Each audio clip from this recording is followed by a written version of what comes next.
MONUSCO. Apports, avenir et défis de la MONUSCO ont constitué la matrice des échanges au cours de la matinée des réflexions organisée à l'occasion des 15 ans de la présence de la mission onusienne en RD Congo.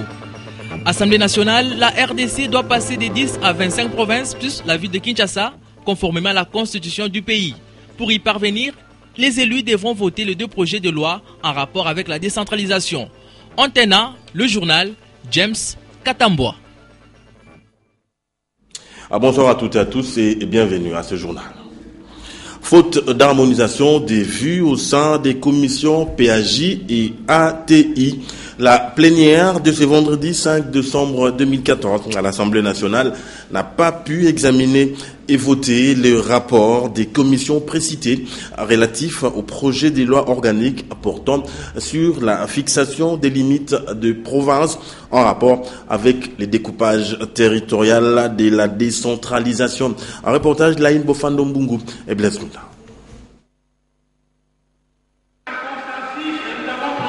Le décor est déjà bien planté pour une décentralisation qui apporte le développement local tant recherché en vue de réduire les inégalités sociales entretenues pendant des années. La nécessité d'accélérer cette mise en œuvre de la décentralisation implique la finalisation des 2 projets de loi y afférents. Voilà qui a justifié l'inscription à l'ordre du jour ce vendredi 5 décembre 2014 à l'Assemblée nationale de l'examen et du vote du rapport des commissions mixtes politique, administrative et juridique, aménagement du territoire et infrastructures relatifs au projet de loi de programmation portant modalité d'installation de nouvelles provinces et le projet de loi organique portant fixation des limites des provinces et de la ville de Kinshasa. Cependant, à l'issue de la présentation du rapport des dites commissions, une motion incidentielle du député national Ekombe a mis fin à la plénière.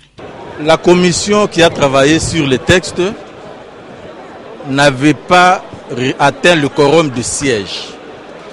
Le quorum de sièges, c'est le nombre de députés requis pour que la commission puisse débattre d'une question inscrite à l'ordre du jour. Et dans les cas d'espèce, comme la commission est composée de 150 membres, il devrait être à 76, la majorité absolue, pour siéger.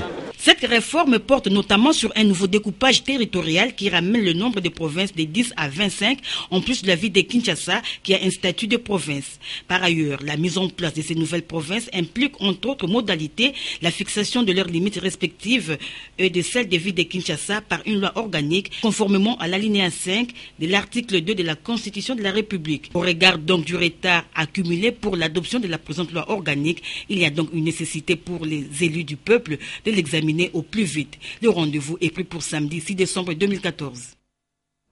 La mission des Nations Unies pour la stabilisation en RD Congo a organisé une matinée de réflexion ce vendredi à l'hôtel Sultani à l'occasion de ses 15 ans d'existence en RDC.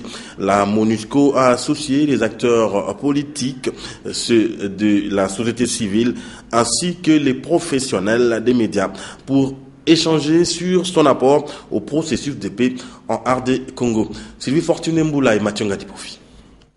C'est une matinée politique qui a réuni les acteurs politiques et de la société civile ainsi que les personnels militaires et civils de la MONUSCO pour réfléchir autour de l'apport, l'avenir et les défis de la mission onusienne.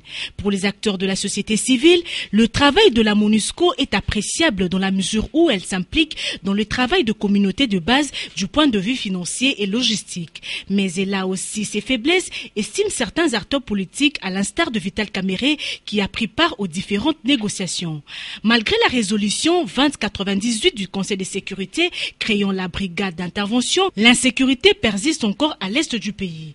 Il reconnaît tout de même que sans la MONUSCO, les pays seraient déjà balkanisés.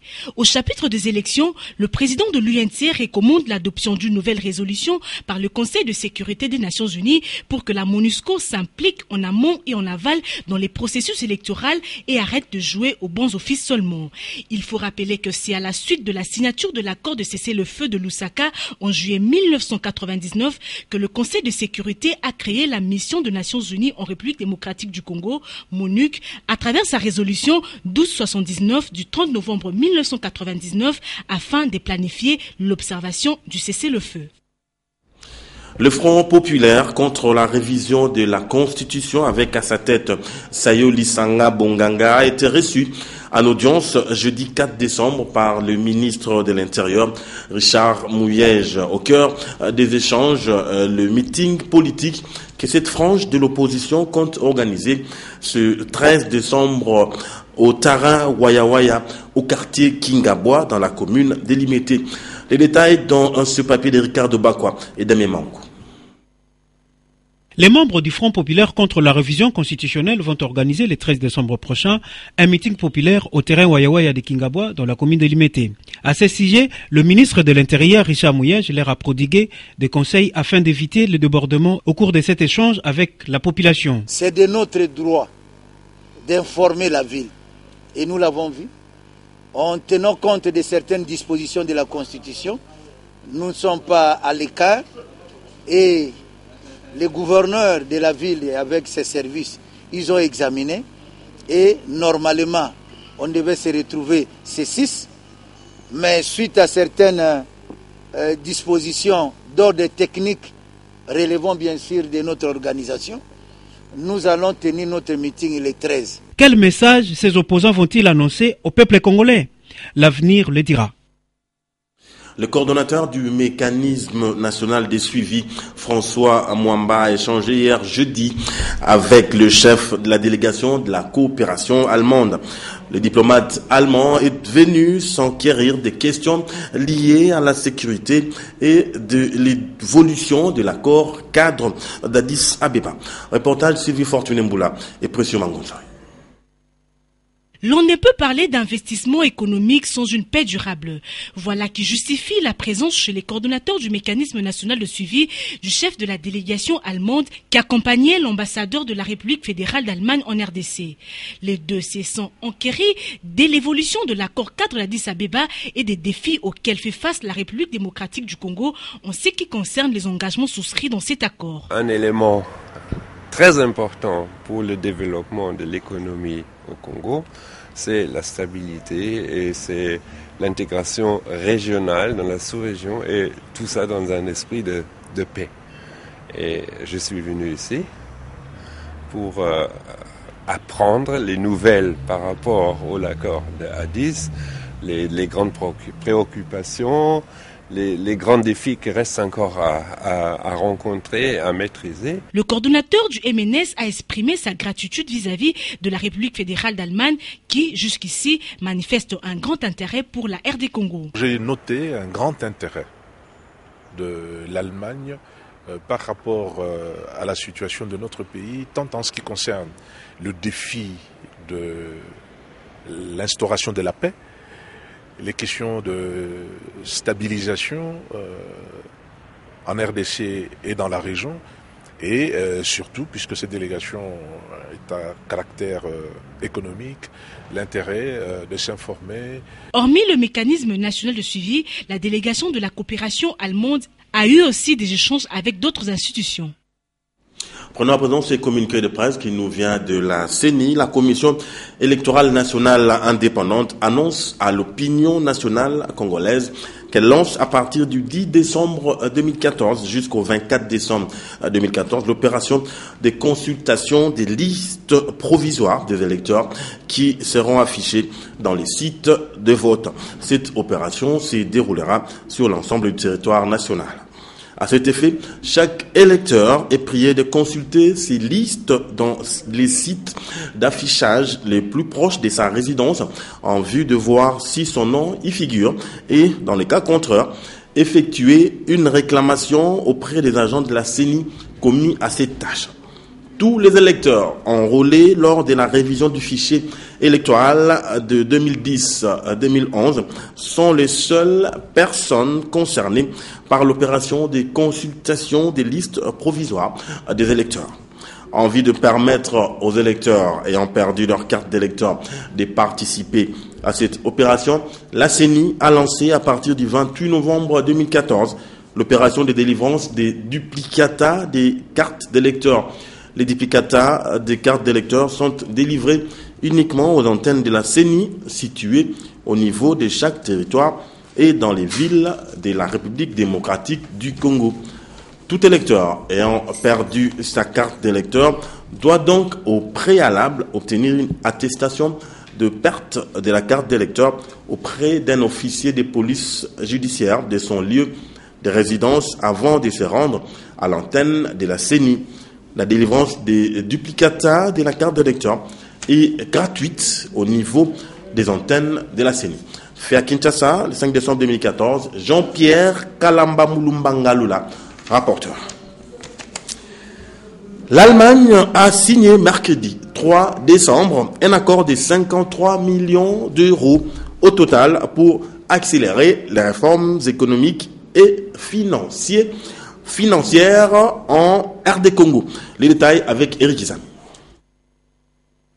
Berlin au chevet de Kinshasa. L'année 2015 augure de perspectives heureuses dans plus d'un domaine, l'énergie, l'économie. Et dans ces derniers chapitres, la Banque centrale du Congo va passer à la mise en œuvre des différentes réformes engagées. Une détermination affichée et réitérée par le gouverneur de la Banque centrale du Congo, Deogracias Mutombo Mwana Nyembo, à l'issue de cette cérémonie de signature des accords mercredi 3 décembre entre la partie allemande et congolaise au sujet des assises de la 3e négociation intergouvernementale germano-congolaise. Il s'est agi de la signature de 2 accords de coopération technique et financière, respectivement de l'ordre de 12 700 000 € et 41 millions d'euros dans le pôle prioritaire de la coopération allemande. Une partie de cette somme va servir à faciliter la modernisation de la centrale des risques, une des étapes importantes dans la mise en œuvre des réformes de la Banque centrale du Congo. Sa modernisation va consister à déployer ce système d'information jusqu'au niveau des institutions de microfinance, des coopératives d'épargne et de crédit et même des entreprises publiques. L'objectif final de cette modernisation, c'est de consolider la stabilité financière. C'est un des objectifs du mandat de la Banque centrale. En plus de la stabilité des prix, nous avons pour mandat la stabilité du système financier national. Par le vice-ministre congolais à la coopération régionale et internationale, le gouvernement de la République démocratique du Congo voudrait voir les niveaux de réalisation des activités planifiées dans chaque secteur d'intervention être effectifs en vue de répondre aux besoins des populations congolaises. Dans le cadre de travaux sur le repositionnement de la planification familiale en RDC, une table ronde a été tenue cet après-midi avec le ministre de la Santé publique, celui du plan, ainsi que les bailleurs de fonds ayant soutenu la 3e conférence sur le repositionnement de la PEF à l'hôtel Memlink à Gombe. Patricia Bassois et Damien Maungu. Les bailleurs de fonds soutiendront la République démocratique du Congo dans ce secteur, mais ils sollicitent une forte implication du gouvernement dans la démarche. Tour à tour, ils ont manifesté leur intention de soutien. Célestin Vunabandi, ministre du Plan, conscient des enjeux liés à la santé de la reproduction, est déterminé à stopper la croissance démographique liée à la mauvaise gestion de la santé de la mère et de l'enfant. Nous avons organisé aujourd'hui une table ronde avec les partenaires au développement pour que nous tous, les uns et les autres, nous puissions exprimer nos intentions pour participer au financement de cet ambitieux programme. C'est un programme de près de 250 millions de dollars. Vous venez certainement de suivre les intentions exprimées par les uns et les autres. Et donc nous sommes très heureux finalement que cette table ronde est en train de très bien se dérouler et que le gouvernement avec les partenaires au développement sont donc en train de pouvoir réunir les moyens pour la mise en œuvre de cet important plan stratégique. Le ministre de la Santé, à son tour, a mis l'accent sur l'accès à tous au service de la planification familiale. Si vous prenez notre EDS, donc notre enquête démographique et de santé, nous sommes à environ 8% des besoins qui sont réellement utilisés au niveau de la population, concernée, et que le gap actuellement, c'est-à-dire les besoins qui ne sont pas servis, sont de l'ordre de 28% environ. Donc ça veut dire qu'il y a des gens au niveau de la communauté qui ont besoin des services de planification familiale, mais malheureusement ils ne peuvent pas y accéder. Si leurs dires sont associés aux actes, alors le thème retenu pour la 3e conférence, à savoir la planification familiale, pilier du développement socio-économique de la RDC, la dynamique de la jeune femme a clôturé ce vendredi 5 décembre 2014 la formation sur le féminisme et le leadership des jeunes femmes. Thème retenu, ce qui est fait pour nous, sans nous, est fait contre nous. Cadre choisi, salle de conférence du ministère du Genre. Reportage Anne-Marie Ossite, Domomat et Mathieu Ngadipofi. La femme est une personne à part entière, à même d'exercer toute fonction jadis reconnue à l'homme. Il s'avère qu'à ces jours, les mérites de celle-ci n'est souvent pas pris en compte dans certaines traditions qui freinent ainsi son émergence. Voilà pourquoi, durant 5 jours, soit du 1er au 5 décembre, la dynamique de la jeune femme a réfléchi sur cette question en vue de créer l'éveil des consciences chez la jeune femme afin qu'elle reprenne la place du leader en faisant valoir toutes ses capacités. C'est parmi le rare d'abord de voir que les femmes se réunissent pour traiter et trouver des solutions aux problèmes de la femme afin de l'aider à sortir de sa coquille et d'apporter un plus dans la société. Aujourd'hui, pendant cette formation, nous avions vraiment été édifiés et nous avions compris que nous ne sommes pas n'importe qui et que nous avions en nous des capacités, des talents qui sont cachés, que nous devions sortir et mettre au profit pour la société. Nous voulons voir de plus en plus les femmes qui se livrent dans l'activité sociale, dans la scène sociale, dans les différents domaines qui entrent dans leurs compétences et surtout aussi la femme entrer dans la scène politique où il y a aussi des femmes qui peuvent prendre des décisions sur la sphère nationale. Dieu, en créant l'homme, a placé en lui un talent qui l'accompagne dans la vie. Ici aussi, les femmes leaders ont exposé à la face du monde ce dont elles sont capables à travers exposition et différents talents. Faire la coiffure, c'est quelque chose de bon, sauf que nous avons un peu de difficultés difficiles. Vous allez voir que vous pouvez trouver un papa dont vous dites que je veux vous coiffer, il ne va pas vous accepter facilement. Moins encore la date. Et nous n'allons pas accepter ça. Voilà pourquoi nous soulevons ces préalables in limine litis. Après cette formation, la jeunesse féminine devra s'affirmer en tant que femme leader dans son milieu respectif. L'assureur national a indemnisé les victimes de cas de sinistres au nombre de 140 dossiers à l'espace jeudi sinistre et à l'université de Kinshasa, précisément au plateau des professeurs, mercredi et jeudi de la semaine en cours. Parmi les bénéficiaires, Lokane Congo, gouverneur honoraire de la ville-province de Kinshasa. Patrick Borel, Mukendi et Willy Kacha. L'espace jeudi sinistre est certes l'endroit idéal pour la paye des dossiers sinistres. Mais comme dans toutes les règles, l'exception ne manque pas. L'assureur national, dans les soucis de bien servir sa clientèle, initie de temps en temps des descentes vers cette dernière. Question d'honorer son objet social. Mercredi 3 décembre, par exemple, une forte délégation de cette entreprise du portefeuille s'y est rendue au plateau des professeurs à l'Unikin pour indemniser un digne fils du pays et gouverneur honoraire de la ville de Kinshasa dont la santé présente quelques problèmes. Je suis d'accord. Heureusement, vous vous êtes déplacé pour ça. Merci bien. Utilisez votre temps. Merci. Vous avez besoin de repos. Monsieur Patrick. Je ne connais pas votre nom ni vos fonctions. Merci. Après le plateau des professeurs, la paye des dossiers sinistres s'est poursuivie à l'espace jeudi sinistre délimité 7e rue. Ici, l'Africaine Carole Aguito Amela a instruit la paye des 146 dossiers sinistres pour le branche d'assurance automobile, incendie et vie. Lancement officiel hier jeudi de l'Ordre des informaticiens du Congo, OICO en sigle. Cette organisation a entre autres comme objectif de promouvoir le métier de l'informaticien et son émergence en RDC. La cérémonie s'est déroulée à l'hôtel Africana Palace dans la commune de Lingaola. Natacha Bomongo et Mathieu Ngadipofi. Les informaticiens ont désormais leur ordre appelé Ordre des informaticiens du Congo, OICO.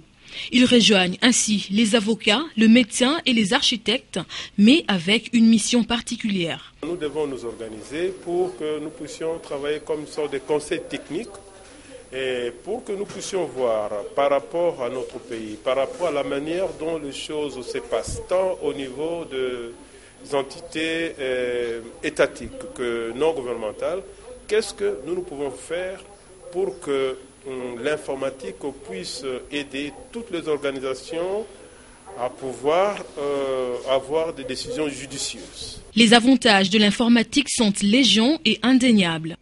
Ce mariage, télécommunication, fibre optique, télécommunication, satellite, télécommunication et l'informatique.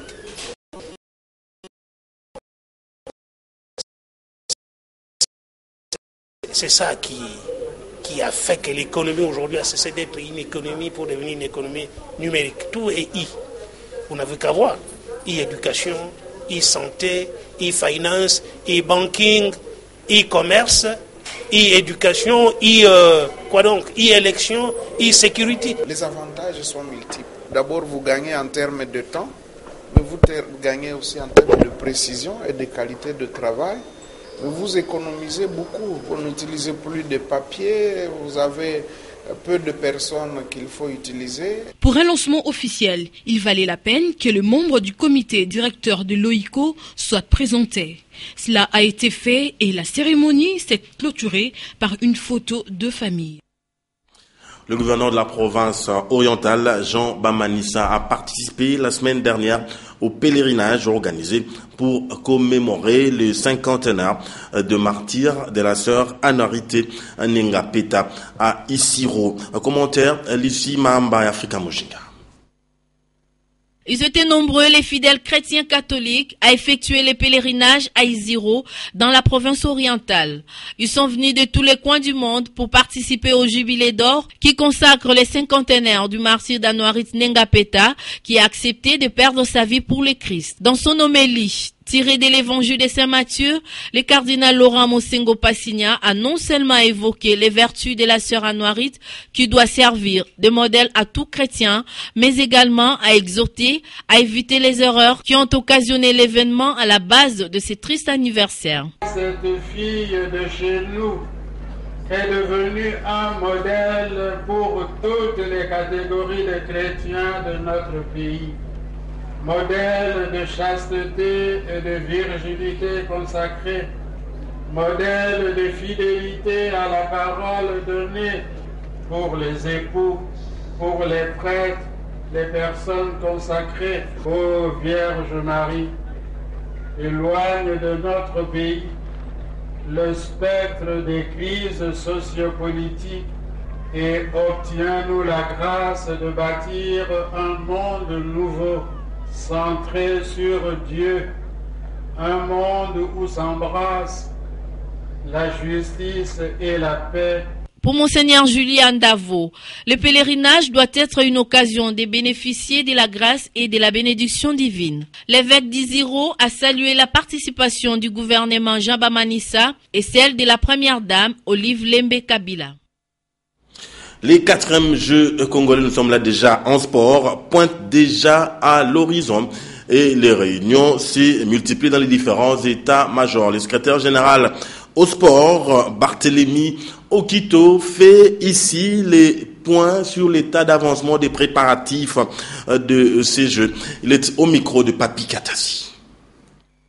Les 4e Jeux congolais qui réuniront plusieurs disciplines sportives dans la capitale sera un grand moment de découvrir les talents de plusieurs disciplines sportives éparpillées à travers les provinces. Le secrétaire général au sport, Barthélémy Okito, a fait les points des préparatifs de ces Jeux. Pour le moment, tous les éléments sont en place.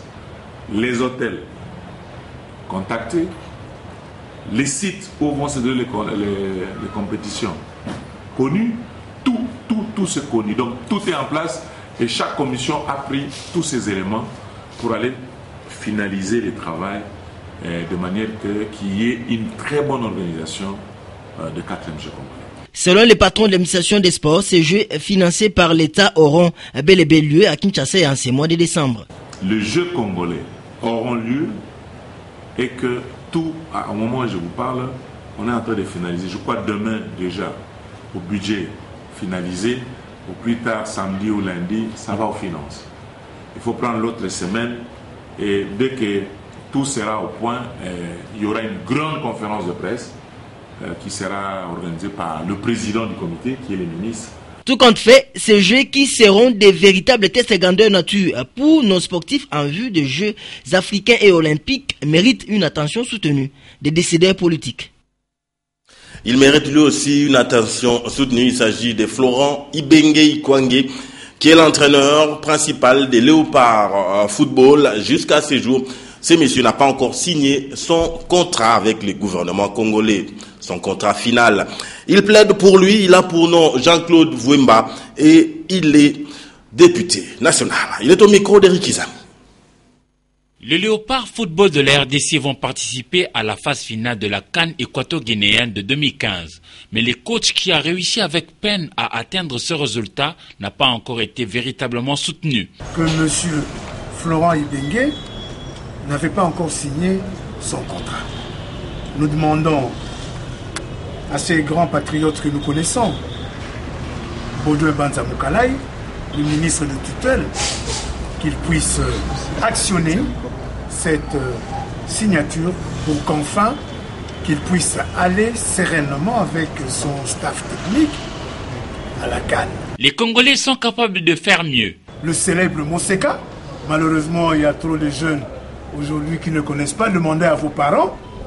Moseka, c'était quand nous avons raflé la Coupe d'Afrique au Congo-Brazzaville. Réputés sportifs et culturels, les Congolais ont toutes les chances du monde, partant de bons exemples nous légués par nos illustres icônes. Et tous les musiciens, les Danos Kantani Boma, les Pepe Calais, les Franco Luambo Makiadi, le Rochero Taboulay, donc tous ces grands artistes ont chanté Moseka. Et maintenant nous disons clairement aux ancêtres, aux Bissimbi, aux Bankoulou, que Moseka revienne à la maison. Les sportifs en général déclarent être prêts à redorer le blason et en profitent pour exhorter les différents responsables congolais à remplir chacun son rôle. Voilà, prenons à présent la revue de presse dans un commentaire et une sélection de Domo Matin.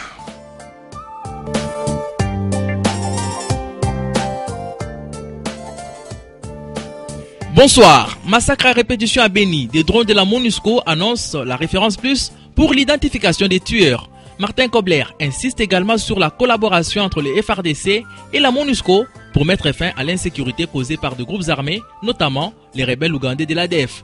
Abordant la question de la révision constitutionnelle, le phare rapporte qu'après l'appel du Conseil de sécurité au gouvernement de la RDC pour le respect de l'actuelle constitution, Sami Badibanga peut afficher sa satisfaction. Car, explique le journal, cet opposant se bat depuis un temps pour la non-révision dans les buts de permettre à Joseph Kabila de briguer un troisième mandat. Kabila pourrait justement écrire la prospérité, décrisper la situation, dissiper les malentendus et déblayer les terrains pour une issue pacifique en termes d'organisation apaisée à l'horizon 2016. Personne mieux que lui détient la clé de voûte. Kabila devrait, conseille le journal, tout faire pour convaincre. La classe politique se chauffe justement, constate Géopolis, à l'imminence du discours constitutionnel du chef de l'État devant le Congrès.